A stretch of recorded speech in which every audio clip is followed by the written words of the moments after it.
விருதாச்சலத்தில் தமிழ்நாடு அனைத்து வகை மாற்றுத்திறனாளிகள் மற்றும் பாதுகாப்போர் உரிமைகளுக்கான சங்கம் சார்பில் புதிய சட்ட நகலை கிழித்தெறியும் போராட்டம் நடைபெற்றது. கடலூர் மாவட்டம் விருதாச்சலம் ஊராட்சி ஒன்றிய அலுவலகம் முன்பு தமிழ்நாடு அனைத்து வகை மாற்றுத்திறனாளிகள் மற்றும் பாதுகாப்போர் உரிமைகளுக்கான சங்கம் சார்பில் புதிய விபிஜி ராம்ஜி நாசகர வாபஸ் பெற கோரி சட்ட நகலை கிழித்தெறியும் போராட்டம் மாநில குழு உறுப்பினர் ரவீந்திரன் தலைமையில் நடைபெற்றது.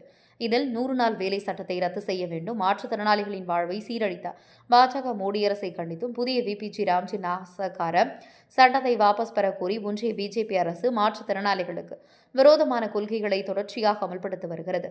உதவித்தொகையை உயர்த்த நிதியளித்தும் பொதுத்துறை நிறுவனங்களை சூறையாடியதன் மூலம் மாற்றுத்திறனாளிகளின் வேலைவாய்ப்பு பறிப்பு உள்ளிட்ட கோரிக்கைகளை வலியுறுத்தி தமிழ்நாடு அனைத்து வகை மாற்றுத்திறனாளிகள் மற்றும் பாதுகாப்போர் உரிமைகளுக்கான சங்கம் நிர்வாகிகள் 200க்கும் மேற்பட்டோர் கலந்து மத்திய அரசுக்கு எதிரான கோஷங்களை எழுப்பி சட்ட நகலை கீழ் எறிந்தனர். இதுபற்றி தகவல் அறிந்து வந்த விருதாச்சலம் போலீசார் சட்ட நகலை கிழிக்கும் மாற்றுத்திறனாளிகளை தடுத்து நிறுத்தியதால் பரபரப்பு ஏற்பட்டது.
மழைக்காது விட்டுறோம் நானே